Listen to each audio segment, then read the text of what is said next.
cops 2 blocks from where the agency was, because I didn't want her to run off again and have her arrested. Not one of those people came to the hospital to see about me. Not one of them called me while I'm in the hospital to see if I needed anything. Not a soul. And even after I did all of that going to the precinct, this was, I think it was on a Friday as well. Heard from nobody. Not a soul. This is what this agency does. They want everything from us as a foster parent, but they give nothing. They give nothing. I have had every youth that has come into my home. They have been therapeutic. What they call normal, but they're therapeutic. You understand? And I've had to fight for so many different things. I've to run back and forth to emergency room, run to doctors, doing this, doing that for each one of the youth that's in my home. And now the time when I need them, they just turn their freaking back on me. All they can tell me is that they can't do anything. How the hell you mean you can't do anything? This is twice my life has been at stake. Physically. Not to say that all those other times with other youth, they may not have attacked me physically, but my life has always been at stake because of their condition.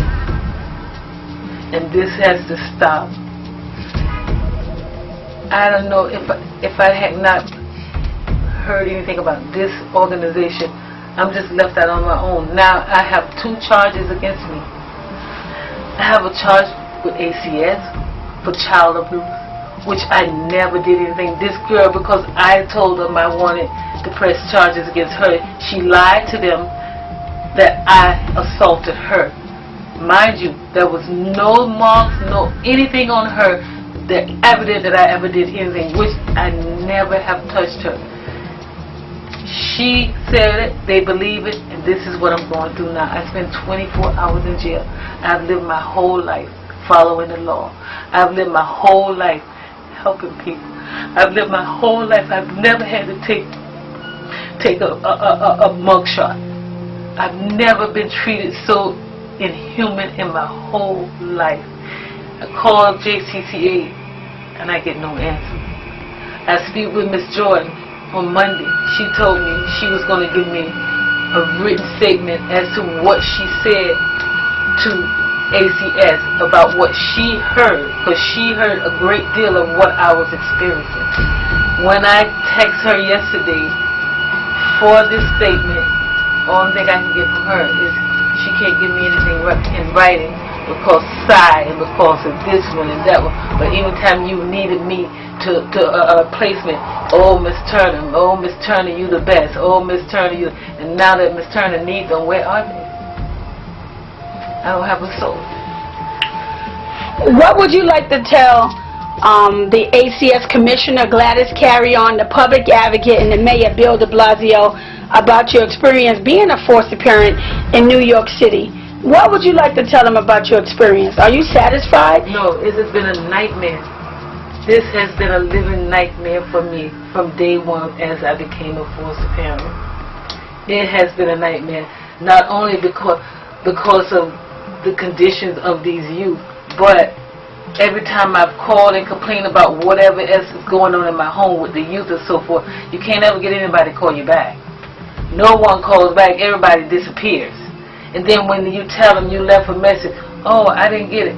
I've left more than one message, but nobody, they always act like they never got anything. This has been a nightmare for me because I give 150% of myself to these youth that comes in my home. But I get nothing from JCCA.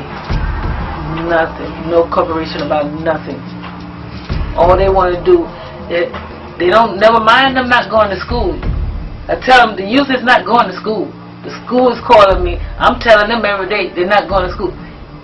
They're not doing anything. I run back and forth to the school so much. I tell them, I said, look, if you're not interested in their education, why should I continue to run back and forth?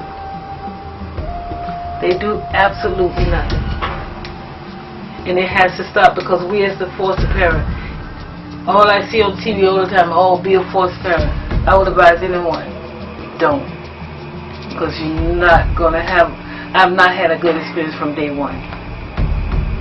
I've gone through so much abuse from the agency and from the youth.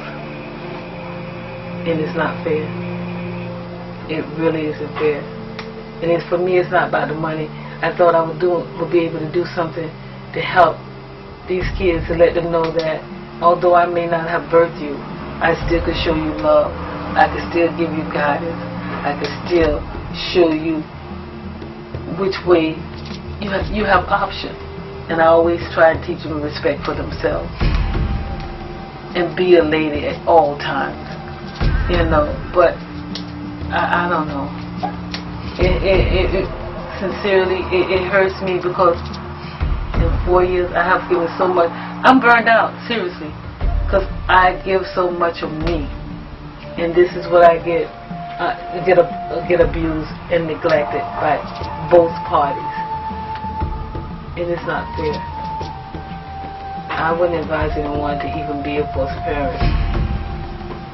Did JCCA tell you the history of this young person that was placed in your home? Never. I never received anything from them about her history. She came into my home as a respite. Hello. She came into my home as a respite on March 31st. I had another youth in my home. When she left in April, they come to me, oh, but Miss Turner, since she's already there, since Tamara's already in your home, and y'all have a good rapport, then it would be good if she stays there. Okay, no problem, but I still got nothing. The only thing I kept hearing from them, make sure you give her meds. What are the medications for? And she come to the agency to get a shot. What is the shot for?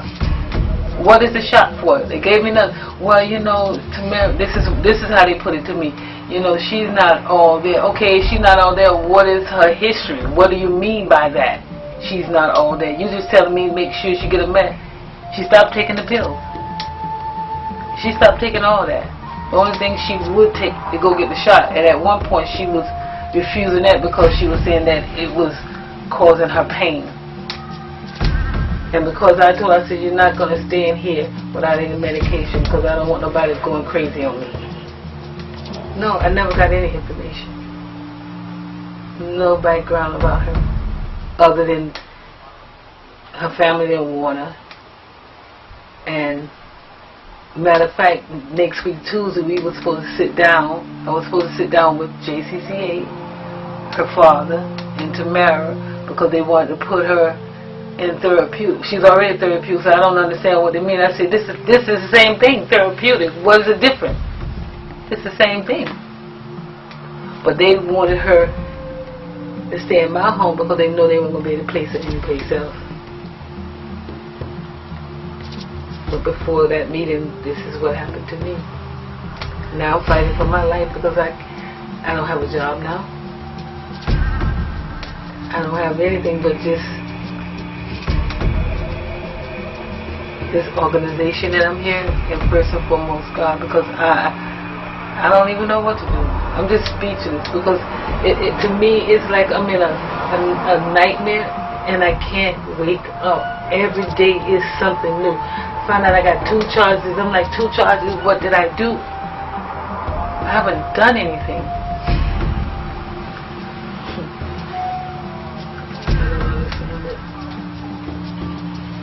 Okay, thank you for your time.